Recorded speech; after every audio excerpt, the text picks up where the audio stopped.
10 years ago, living on Kauai, my wife and I made the last-minute decision to eat out versus go home.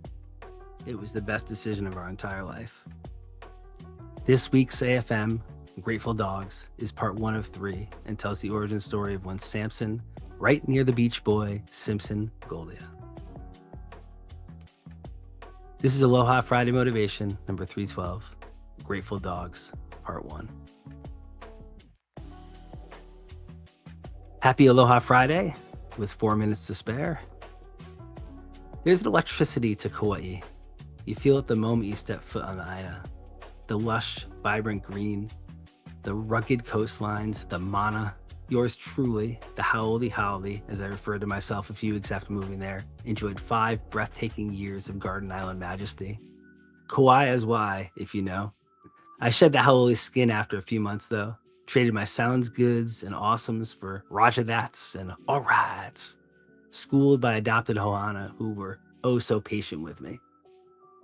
See, Aloha Friday Motivation was born of that experience and that spirit.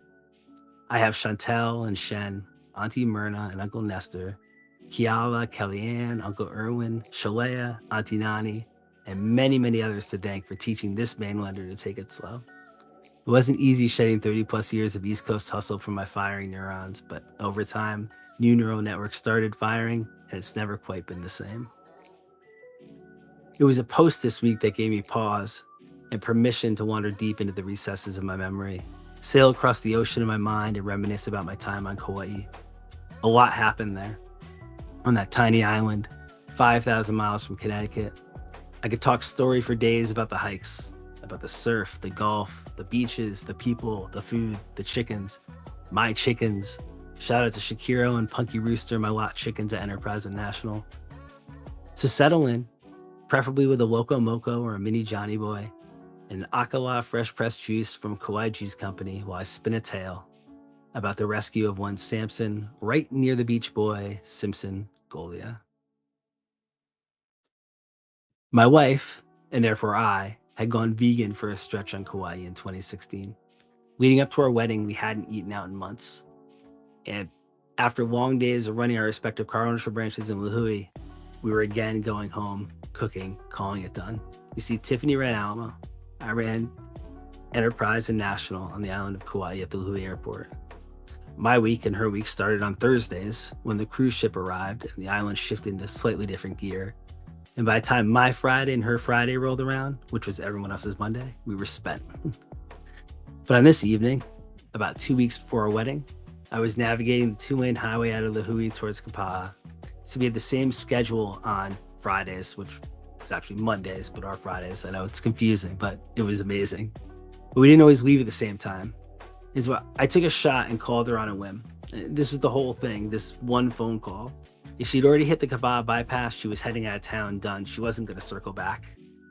But if I got lucky, she might not be that far yet. And when I called her, she was actually passing the Wailua golf course. And we had obviously the same thought because before I could say anything, she said, Oasis? And I was like, yep. And she was talking about Oasis on the Beach, which is our spot inside the Waipolar Beach Resort. The place we hadn't been to in months, but we had frequented so many times.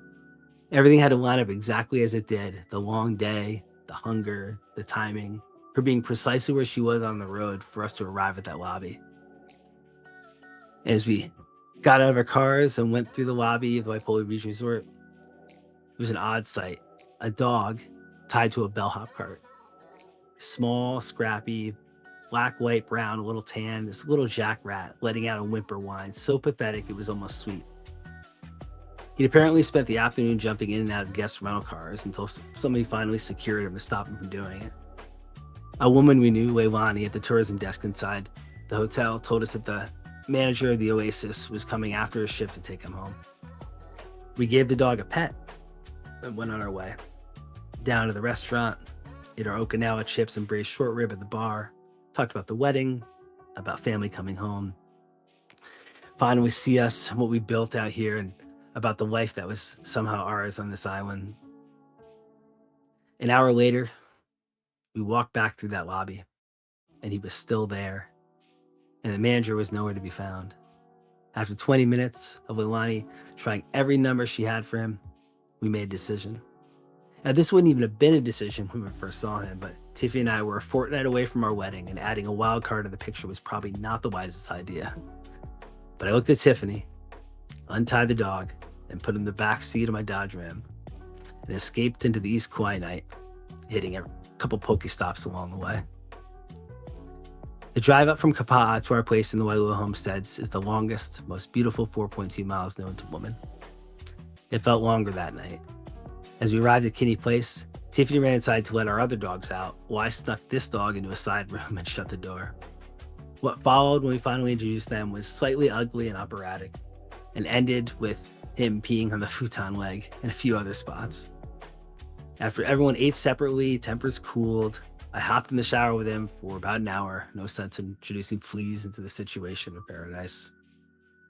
Now, the other ones, our two original rescues, are named Ruby, Claire, and Althea, and they're a story for next Friday. When we named him that night, Samson was the only name. Another dog inspired by the Grateful Dead, and with a deep appreciation for Samson Simpson, the legendary dealer from Half Baked. And my best friend arrived on the island a few weeks later for the wedding, and he heard the name. He immediately quoted Dave Chappelle's Undercover Wire scene, "Right near the beach, boy," and that's how Samson got his long Hawaiian name. Samson, right near the beach boy, Simpson Golia. We reported him as found at the Kauai Humane Society the next morning and asked to foster pending a claim, and nobody ever came. What came next was 2.5 years of something I still don't have the right words for. And don't get me wrong, I try every day for him. But Samson grounded us, firmly nestled our roots deep into the fertile Kauai soil. The dog was just different. He didn't need a leash, not once, not ever. He stayed at my side on the trail. He bolted when something caught his nose and came back on a whistle. We hiked Sleeping Giant every day up to the wind tunnel, Ho'opi Falls, Makaleha, the Ka'apako tunnels, the Weeping Wall, Mohihi Waialae Trail, where the fog came down so fast I nearly got us both lost inside it. He was not happy with me that day. We always hiked with a small hammock. After every hike, before the car ride home, we'd find 2 trees and string it up, him in my lap, both of us looking out at whatever the mountain had opened up, valley, ridge, ocean. Neither of us in any hurry to be anywhere else.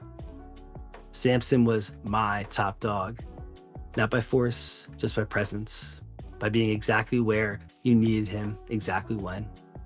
Kauai is my home, always will be, and Samson was in many ways the birth of that, the thing that made the island home. After 5 beautiful years on Kauai, we moved to Birmingham, Alabama, and Tiffany got pregnant. And before I had fully processed either of those facts, Samson had already made a decision. He stopped being my dog and became hers. For 9 months, he did not leave her side. And the day our son was born, he nestled up against his little body and hasn't moved from duty since. I don't hold it against him. You can't argue with a dog who knows what he wants. He's been on every leg ever since. Birmingham, Alabama, now back to Connecticut. Comes to work with me every day. Sleeps most of it. Hates thunder, hates fireworks. Hates anyone touching his paws. Hates baths. Chews his own nails rather than submit to a trim. Literally, never cut his nails, ever. But he does it himself. And he's our weather dog, sensing a storm from a full hour before the sky admits it. At night, he crawls under the covers and sleeps between us like a small person, head jutting out, completely at peace with how it all turned out. At least I hope. Langston Hughes died on this date in 1967. He once wrote, "I have discovered in life that there are ways of getting almost anywhere you want to go, if you really want to go." And Samson is a firm believer in this. The little Hawaiian jackrat we know is at least a decade old, because this year we celebrate our 10th wedding anniversary alongside his adoption anniversary. Crazy how a simple decision, going out to eat, can have such an outsized impact on a life. But that's kismet. Next Friday, Ruby, Claire, and Althea, Connecticut, 2013. A Sunday that was supposed to end with a cheeseburger. That's for next week. But here's your weekend nudge. Where did your animal find you? Hey, if you don't have one, there's one out there right now in a shelter in whatever city you call home, waiting for the right person to walk through the door at the right moment. Mahalo nui. Until next week, this is Matthew.